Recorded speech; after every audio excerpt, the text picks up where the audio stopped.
so people can join as they arrive. And Rach has just turned on the recording, so just to let you know that this session is being recorded.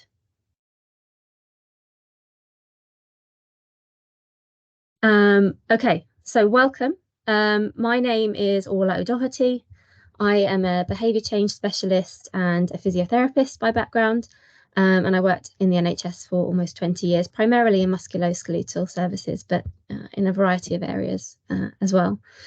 I currently work as education lead with Rachana at UCL Partners, and I'm here today to explore with you how applying behavioural insights might help you to do things differently with your patients, particularly when they seem somewhat resistant to making the changes that they need to make for the benefit of their health.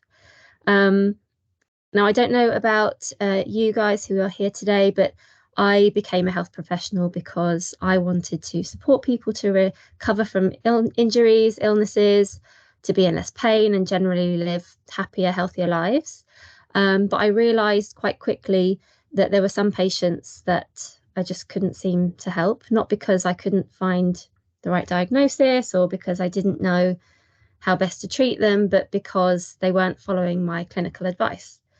Whether that was advice about following a specific exercise program or taking their medication or just lifestyle changes in general, these patients would come back week after week, not making any progress, but also not doing what I'd advised them to do.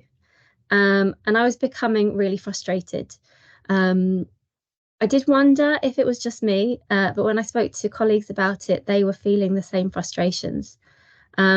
And I wanted to just get a bit of a poll to see how many of you feel that same frustration when patients aren't following your advice. So if you could pop maybe an emoji in the chat, any emoji of your choice, just to let me know if this frustration is something that you've experienced yourselves.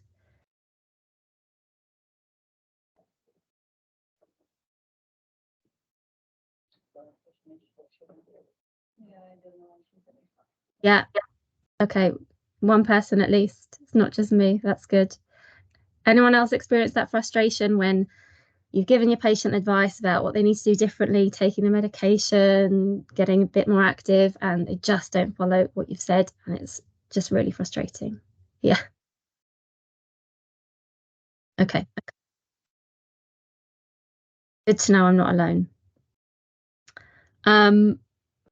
Well, I don't know what you do when you feel that frustration, but a lot of my colleagues felt they had no option but just to accept it. In their minds, these patients simply weren't ready to change. So they just end up spending lots of time trying to persuade them to make the changes. And then when that didn't work, they'd eventually just tell them to come back when they were ready to change. And so that's what I did for a while, but it didn't sit quite right with me.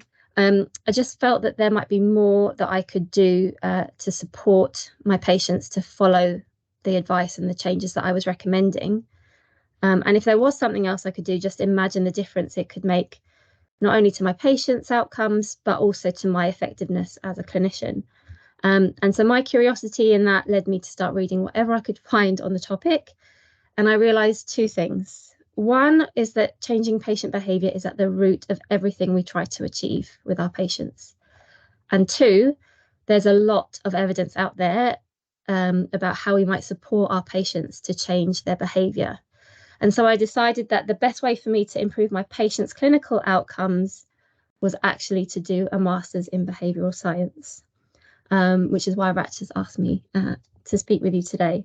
I have to say, in studying behavioural science, I did not regret it, taking that kind of step to the side from clinical practice. There wasn't a single lecture I attended or paper that I read where I didn't think, why did no one tell me this as a health professional? I could have achieved so much more with my patients.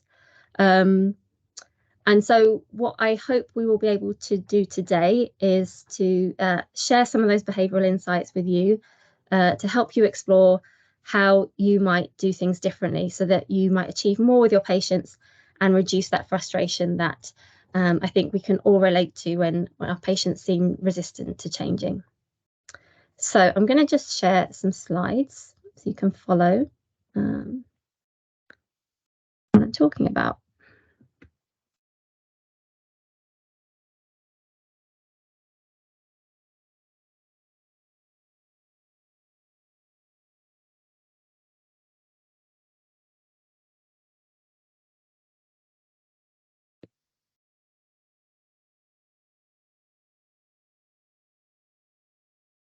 Okay. I think everyone can see the slides. Shout out if you can't. So what I'm hoping we'll be able to achieve by the end of this session is that you'll be able to start to apply behavioural insights to support your patients to make changes that will benefit their health. And to do that, we're going to think briefly about why behaviour change matters for health professionals and their patients. We'll have a look at key behaviour change theory and evidence that's important for us to think about. And then we'll spend the bulk of the session exploring practical ways to apply behavioural insights. We'll go through a few examples, so you'll have lots of practice at having a go. There will be time at the end for questions, so if you can, save them for then. But feel free to pop anything in the chat, and Rach is going to kind of help hold on to those so that we can make sure we answer everything at the end. Okay, so why does behaviour change matter? Improving health always involves changing behaviours. I'm yet to see or be shown an example that defies that. So whether it's stopping smoking, eating more healthily, taking regular medication, there's always a behavioural element to being more healthy. And I think we can all agree, not only from our clinical experience, but also from our own attempts to be healthier, that these can be very difficult changes to make. And that is why it can be so helpful to look at our work through a behaviour change lens. Now, I mentioned earlier that there's a lot of behaviour change research out there that can help us support our patients to change. But of course, that can be a double-edged sword, because as health professionals, we want to be able to discern which bits of that will be useful for us. We don't want to dredge through all of behavioural science to find the right bits that help us. To give you an example, there are at least 83 theories of behaviour change out there that we could potentially apply to our practice. But no one has the time or desire to work their way through all of those. Thankfully, we don't need to do that because in their review of all of these theories, Susan Mickey and her colleagues at UCL realised that actually all 83 of these theories can be summarised in one model. And this is a model that some of you might be familiar with. It's the COM-B model. Again, just pop an emoji in the chat if you have come across this before, so I have an idea of how familiar it is. Don't worry if you haven't come across it. We will be looking thoroughly at how we can use it. Yeah, a couple of you at least. Okay. Now, what's important for me to underline here, whether you're familiar with COM-B or not, is that this model isn't just another theory to add to our already confusing collection.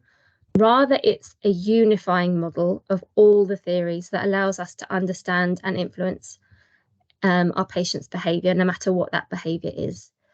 And what COM-B tells us is that in order for an action or a behaviour to occur, 3 factors need to be present. That is capability, motivation, and opportunity. Now, when we say capability, we mean anything that's related to our physical or psychological abilities. So that's things like our knowledge, our skills, even our memory, remembering to do something. In other words, how a behaviour is performed. When we talk about motivation, this includes factors like our identity, whether we perceive that we're susceptible or vulnerable, and then our beliefs about our capabilities, they all come into motivation. So in other words, why a behaviour is performed. And And when we refer to opportunity, we mean not only the environmental context and resources that we have at our disposal, but also social influences and norms. So do we feel we have permission to carry out a particular behaviour, for example? So this is really about the when and the where of whether a behaviour can be performed or not. So let's just have a go at seeing if we can sort some common patient barriers to change into the right category: capability, motivation, or opportunity. So I'm going to give you a typical patient barrier to change, and you're going to either pop in the chat or come off mute and shout out your answer. And the answer is either capability or motivation or opportunity. So if our patient is saying to us, yeah, I can't do that, I get too short of breath when I walk outdoors, is that barrier a capability barrier, a motivational barrier, or an opportunity barrier? Couple of votes for capability. Any advances?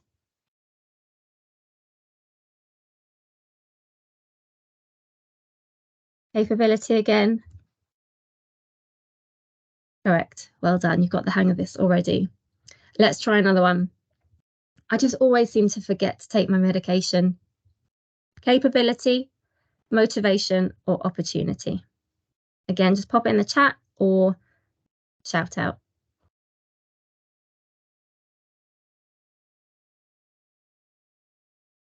Another vote for capability. A motivation, maybe capability. All three. It's a bit trickier, this one, a bit less clear. So what we would class forgetting or memory as is actually more capability, because it's just your ability to use your brain to remember, whether you're forgetting or not. So technically that comes in as capability. A bit trickier, that one. Some of them are trickier than others. There's never enough time to exercise. Is that a barrier that relates to capability, motivation, or opportunity?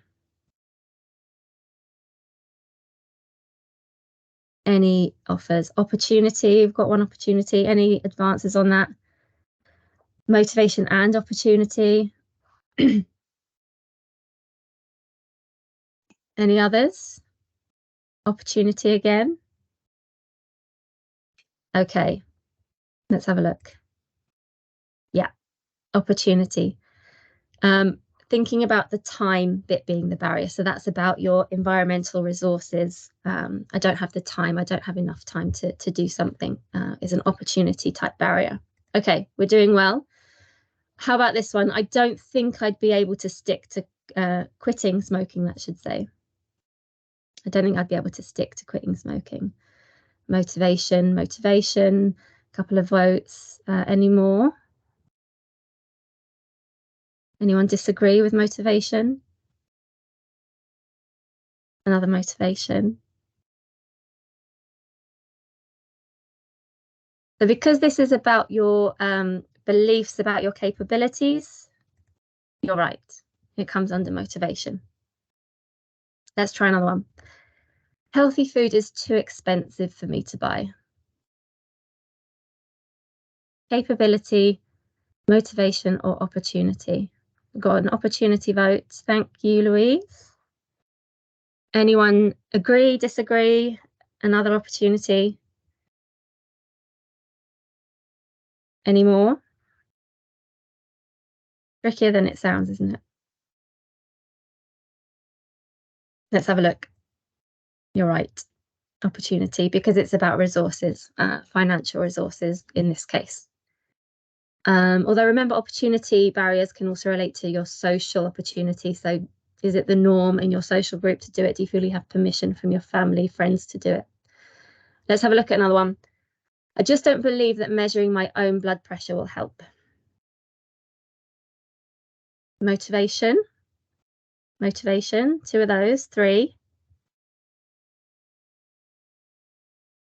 Any more?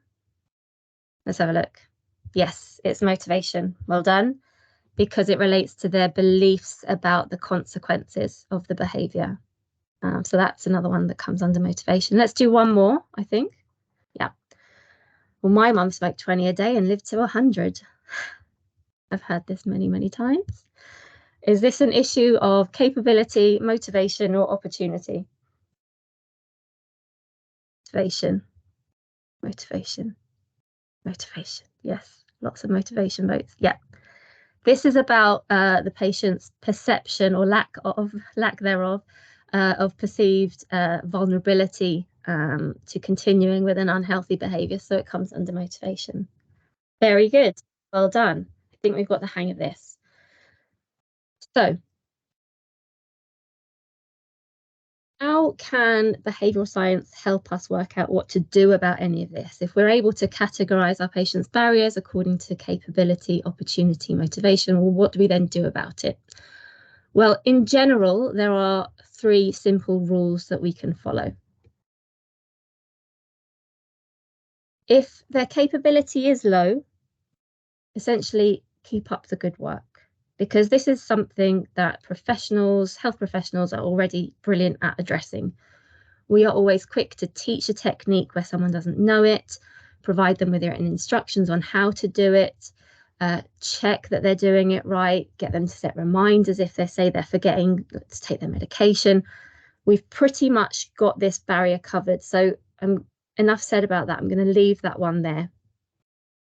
But do pop in the chat or save for later any questions about capability. But yeah, you're all already doing brilliantly at this. What if we found their motivation is low? And remember, this is things like attitude, identity, beliefs about their capability. Broadly speaking, we need to then focus on why following the advice or making the change could be important to them. And if they're blaming external factors like their environment or their family, so opportunity type barriers, we need to support them to focus on solutions to address those barriers. So they're the 3 general rules that we can apply once we know what the barrier is.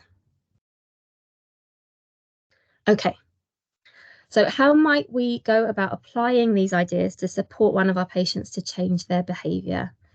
Well, we can follow a simple 3-step process. Step 1, and possibly the most important step, is to be curious.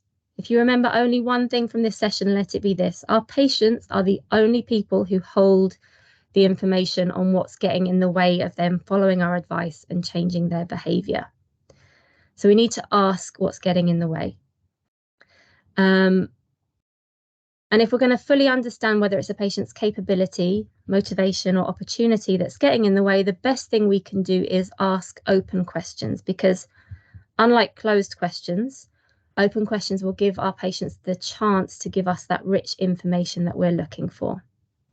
Now, most of you are probably familiar with what these sound like, but just in case you're not, let's go through a quick list of what this might look like. So it's things like questions that begin with the word what, like what things have gotten in the way when you've tried to quit smoking before. Or you can try asking questions beginning with how realistic do you think it will be for you to do these exercises every day? Or even probably my favorite is tell me about your thoughts on what we've discussed today.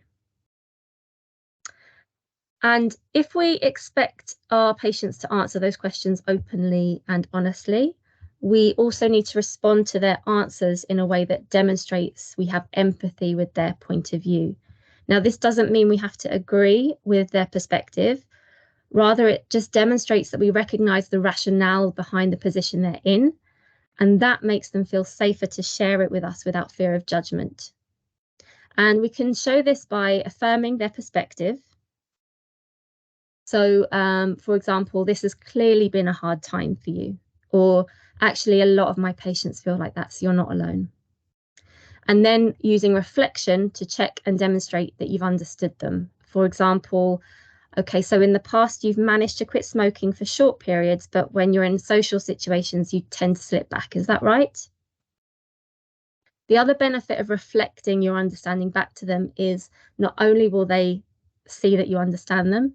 But if you've got it wrong and you've misunderstood what they said, then that gives them a chance to correct you and make sure you're both on the same page.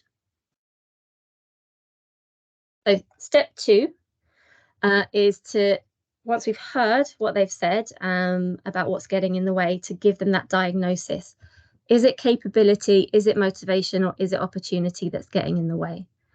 And we've been through this a few minutes ago. We've had a go, and you guys did brilliantly. You're well on your way to being able to diagnose which barrier is getting in the way of behaviour change. So on to step 3. This is where we just apply those general rules that we covered. So remember, if the capability is low, keep doing what we do. Give them the knowledge, give them the skills, help them remember what they need to do. If motivation is low, help them focus on why the behaviour might be important to them. And if opportunity is low, help them focus on solutions. So that's an overview of this 3-step process of applying behavioural insights to support patients to make changes. Let's have a go. And forgive my lack of clinical detail here. This is just an illustrative example of a patient that we might come across. So here we have Carrie. Carrie's 68. She's generally well, but she does have a family history of heart disease. She lives quite a sedentary lifestyle, but has a healthy diet. And you have diagnosed her with high blood pressure and high cholesterol. And when you saw her last, you advised her to start medications for the blood pressure and the cholesterol, and also to start to be more physically active. And Carrie suggested at the time that she might actually give aerobics a go. It's something that she's done in the past, a long time ago, but she's familiar with it. She knows she enjoys it. So she suggested that she might try that. You follow her up a couple of weeks later.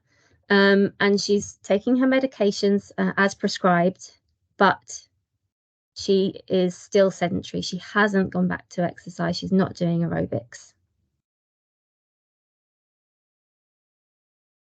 So how might our conversation go if we are asking our nice open questions and demonstrating empathy? You said last time you liked the sound of aerobics. What got in the way of you trying a class? Yeah, I've done it before and liked it. It's just difficult to find time between work and family. It's hard to juggle everything, isn't it? A lot of my patients struggle with that. Exactly. But I do want to do it because I know it will help. I'm just not sure how to fit it in. So it sounds like you know it's important for your back, sorry, wrong word there, for your blood pressure, we'll say, and you're familiar with what it involves, but you need to find a way to fit it into your busy schedule. Is that right?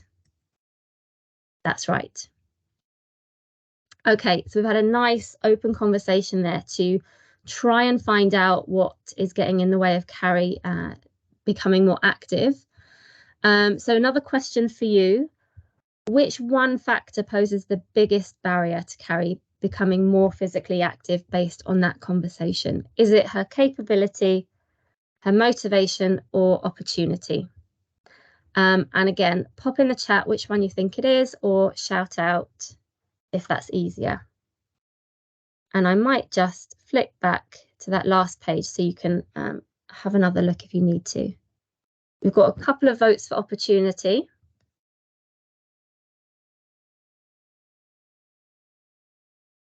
Any more votes for opportunity, or anyone think it's something different? Is it her capability actually that's getting in the way, or is it her motivation?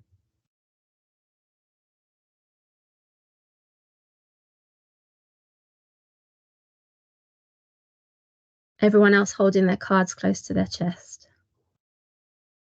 Opportunity and motivation.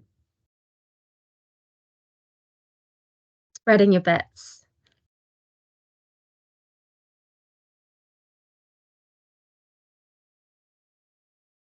Anyone who's voted for opportunity, another opportunity, anyone who's voted for opportunity there, willing to just tell us a bit about why they think it's opportunity? Just come off mute. You happy? She stated that she thinks she doesn't have enough time between work and family to do the sport, the aerobics. Yeah. I wasn't sure about motivation because she did say she does like it. So you know that, there is some positivity around that activity. That's why I didn't put motivation. Yes. So you've picked opportunity because she's mentioned time being a barrier, as opposed to motivation because she said actually she likes it. So that suggests she's motivated. I think a couple of you kind of hedged your bets between opportunity and motivation. Is anyone happy to share why they thought it might be motivation? Or have you changed your mind?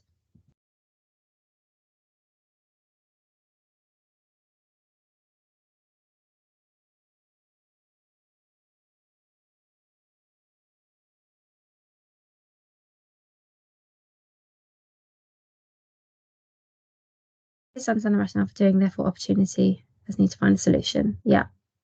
So she knows why she has to do it. Okay. Let's have a look at the answer. Yeah, most of you are right. It's opportunity, and it's because she's saying it's time that's getting in the way. So what do we do when opportunity is the barrier? We focus on solutions. And one way to do that, which I often like to use, is this problem-solving cycle. There are other ways to look at solutions, but I like this. The first stage of a problem-solving cycle is to identify the problem, which we've just done. So that's good. We've got a head start. We've used nice open questions and empathy to find out that it's limited time that's getting in Carrie's way. So next we can help her explore ideas about what she could do about it.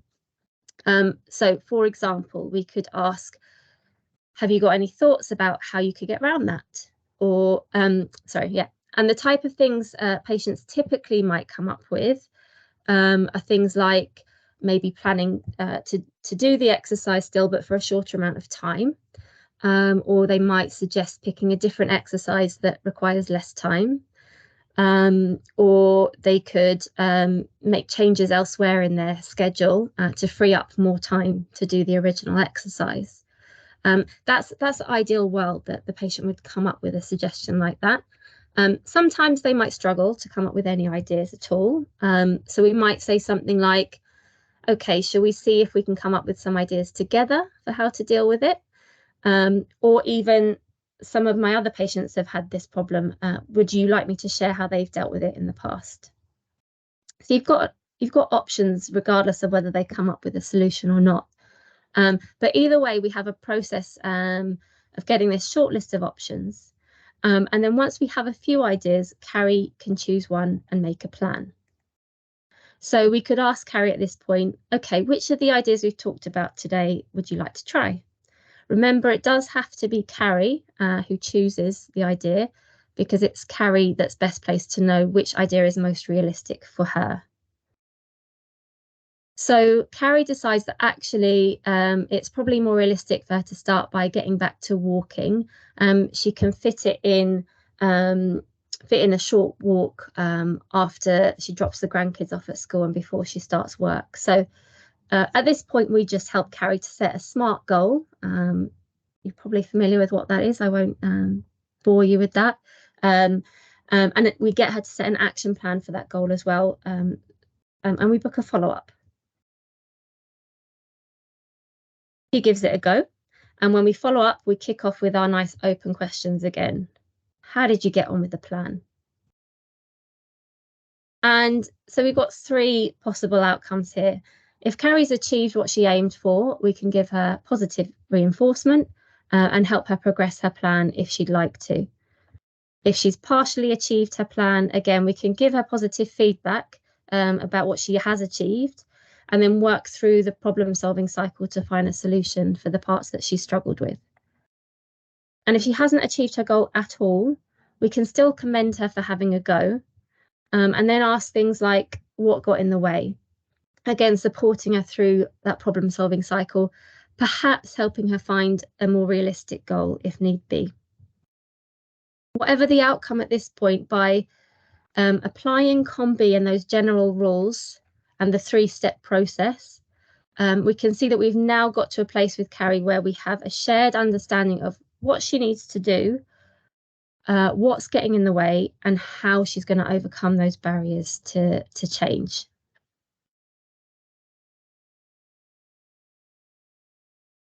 Okay, let's just work through a second example. Same patient, same issues with her health. But what if when she came back for her follow-up, Carrie said actually she didn't do the exercise because in the end it seemed like a bit too much effort. Now, which one factor is the biggest barrier to Carrie becoming more physically active? Is it still opportunity, or is it now capability, or is it motivation? We've got capability. Vote for capability. Anyone else?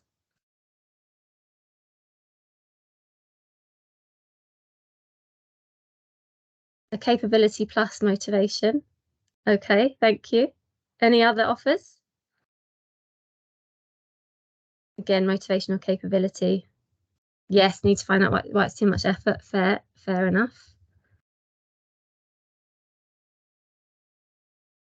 So you could ask her a nice open question. What exactly do you mean too much effort? So we could work that out a bit more clearly. Absolutely.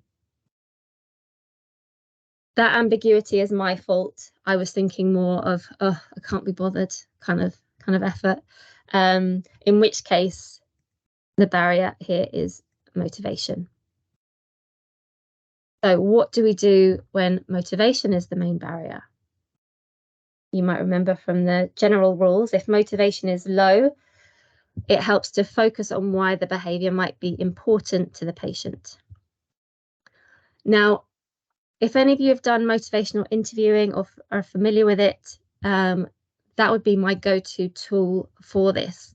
And I've just taken a little skill out of that, which I quite like, to help with exploring importance, which is scaling how important a behavior is to a patient. So, for example, we could ask Carrie, okay, on a scale from 0 to 10, where 0 is not important at all and 10 is the most important thing in your life, how important is it to you to get more physically active? Now, we could get a range of answers here from Carrie. Generally speaking, and we'll start on the right-hand side, if someone answers that they're a 7 or above on this scale, then actually, despite what we've diagnosed as being a lack of motivation, it sounds like this person is relatively motivated. And so it may actually be worth exploring confidence around the behaviour rather than exploring importance further. It may be that their confidence is low because they've picked an activity like aerobics that just feels a little bit too difficult, and exploring confidence with them can help you work that out and help them work out whether they need to aim for something a little bit easier to start with. If they're scoring importance as somewhere in the middle, so 3 to 6, for example, then it's really helpful to explore ambivalence, explore that ambivalence with them, and we're going to come on to how to do that in a moment.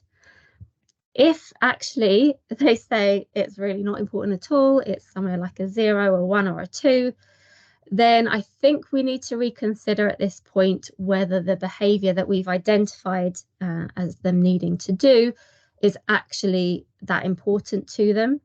And it's worth exploring what areas might be of greater importance to them. So whether that be focusing on working more on their diet or thinking about a different way to get moving more, whatever it may be.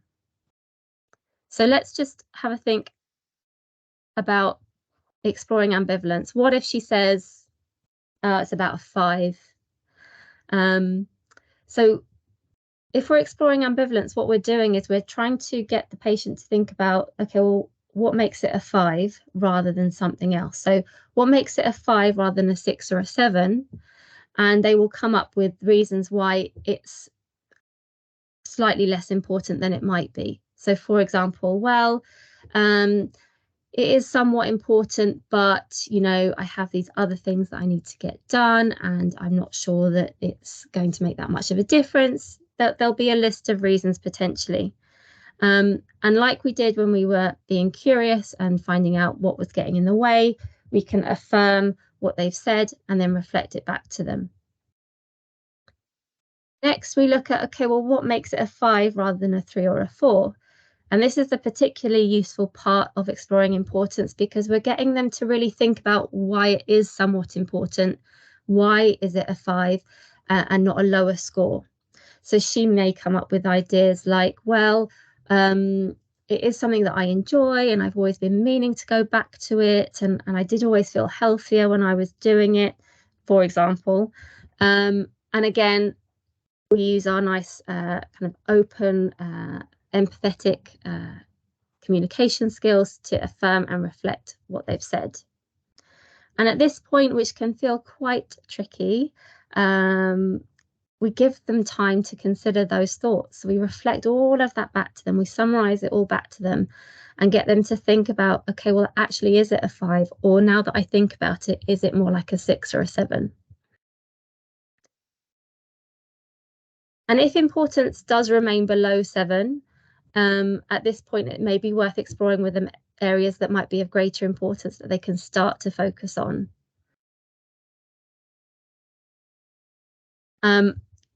And I think this is particularly useful because health professionals, myself included, spend so much time trying to persuade and convince people to make changes, but actually the most effective way to move someone and encourage someone to change is to get them to reflect themselves on why it's important to them and why they want to do it.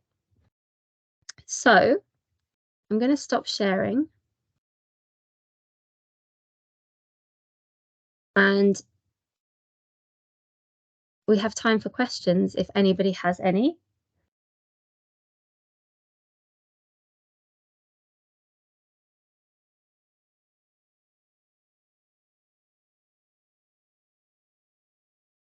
Silence.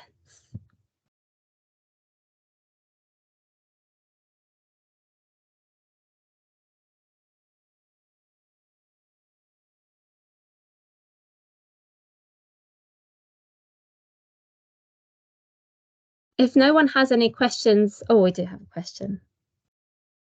Sharon? Hello, I was just thinking where people may have really low motivation, but it's really important that we do focus on that particular thing because it's maybe critical for their health, and so it's not quite appropriate to move on to something else. Is there anything that you can suggest apart from exploring sort of why there may be low motivation? For instance, they might just not like the task and don't want to do it. Are there ways of sort of trying to eke up the motivation bit in that respect? I mean, I've done MI training before, but sometimes where it's really low, but say they've got something that it's only them that can deal with it, and you know, whether it's putting cream on their skin, for instance, you know, and they're just not doing it for their eczema or psoriasis or whatever it is. What, you know, is there something that you can sort of give us from Behavioural Insights to try to increase motivation on that, where it's something critical and we can't move over to something else? So I think there's probably two parts to that answer. The first part is, I think you've hit a really important point, is that when we talk about importance, there's actually two types of importance. There's something that's important for someone to do, and that's normally what we think. You really need to put this cream on. It's really important for you to do it every day or however often.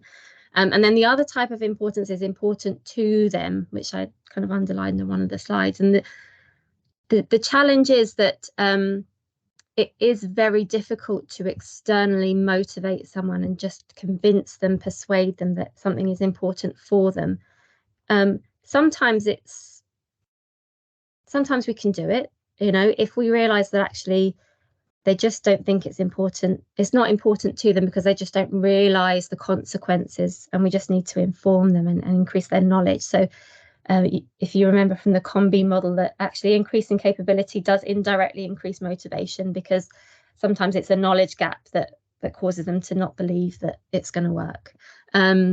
So if we can spot that there's a particular gap in capability or motivate or opportunity or both, that could indirectly then boost motivation, and that can help. So for example, providing them information on the consequences of not doing it, or the benefits of putting the cream on.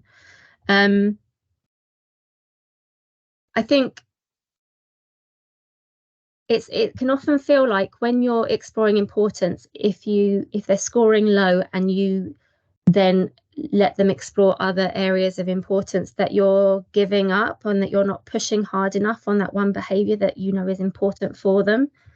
But I think at that point, there is no alternative, because you cannot persuade really someone to do it once they've got all the information they need. If they're not doing it, then you're kind of stuck anyway.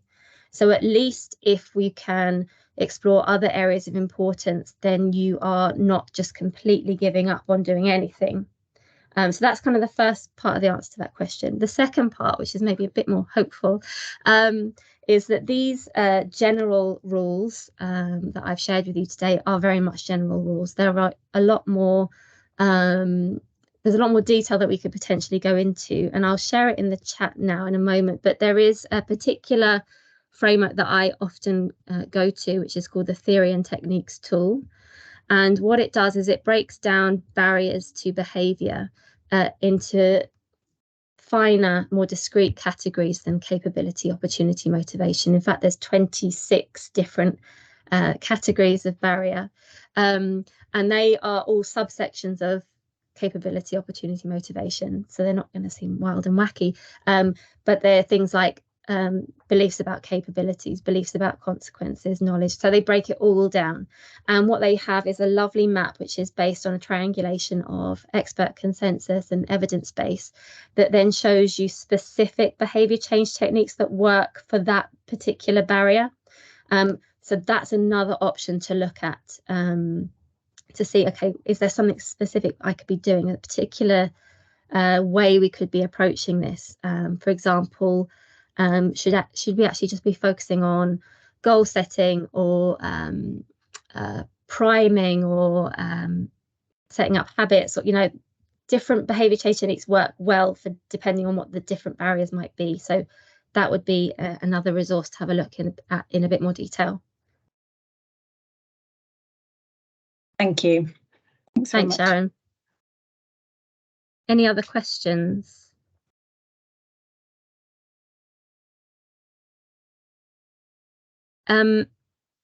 Just while people think of any other questions, one thing I would encourage you to do, applying behavioural insights to this session, is to really get you to think about yourselves. What one thing from the session today might you try applying with your patients over the next week? Whether it be just trying to start categorizing barriers into those three categories, whether it be a little bit more advanced maybe, and thinking about, okay, when I spot that opportunity is a barrier, I'm going to really encourage the patient to do a bit of problem solving. Or where I spot that motivation is the barrier, I'm really going to try and explore that motivation or lack of motivation, and get them to think about why this particular behavior is important to them, and what might make it more important.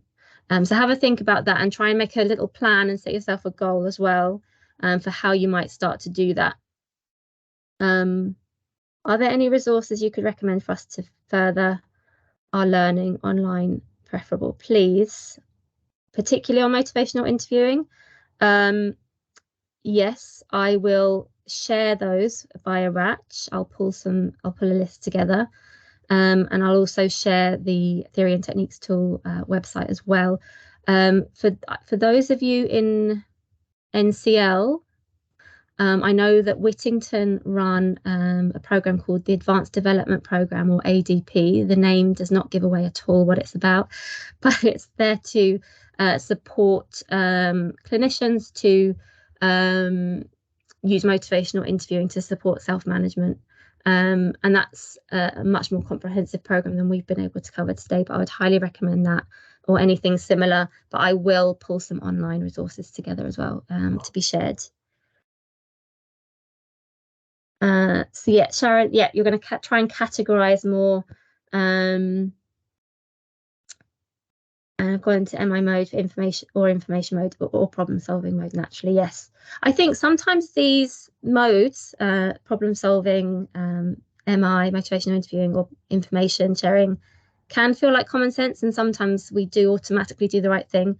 I think where we can sometimes go wrong is in our assumptions of what's getting in the patient's way, and usually that's because we haven't had that kind of open conversation about it, and really understood what's getting in the way. Sometimes patients can make what seem like excuses about why they haven't done something, and sometimes that can be because they just don't feel safe to tell us, well, I just couldn't be bothered, sorry. They don't feel safe to say that. So if we can help them feel safe and have those open, honest conversations, I think we stand a better chance of getting to the root of the barrier sooner rather than later. And someone else, Louise, is going to use the motivational scale more to decipher where the confidence level sits exactly. Yeah, so remembering that the scale I showed you was thinking about where they would score the importance of the behaviour from 0 to 10. And then if they are kind of higher up on that scale, kind of 7+, you would then move on to scaling confidence as a separate thing. But yes, they kind of interrelated. So explore importance first. Once they've established that it's important to them, they move on to confidence and see if that's maybe what's getting in the way, because confidence is also part of that motivational barrier. So if you can put the other more detailed, yeah, I'll add that in the chat, and I'll also add it to the resources that I get Rach to share. Let me just get the website of that tool.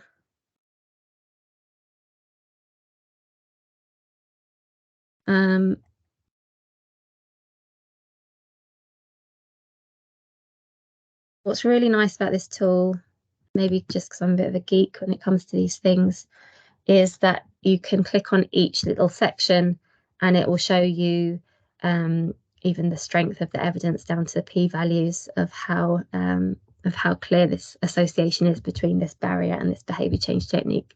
You'll see on the tool there's lots of blank spaces. That's just where the evidence doesn't exist, but where it does, it gives you a really nice guide into what works and what doesn't work.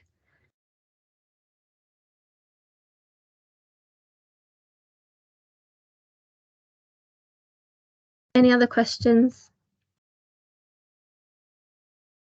I am happy to answer any questions that come up. I'll pop my email in the chat.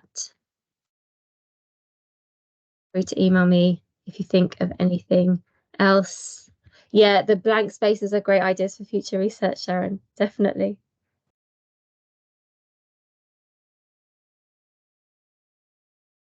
Okay, Rach, shall we wrap up? Yes, I've sent the evaluation form, so if you could please fill that out. That'd be really great. And thank you to Orla for doing such a great session. So thank you. Thanks for having me, Rach. Thanks, everyone. Thank you. Yep, thank you. Thanks very much. Thanks, Sharon. Bye-bye. Thank you very Bye. much. Thanks, Louise. Bye.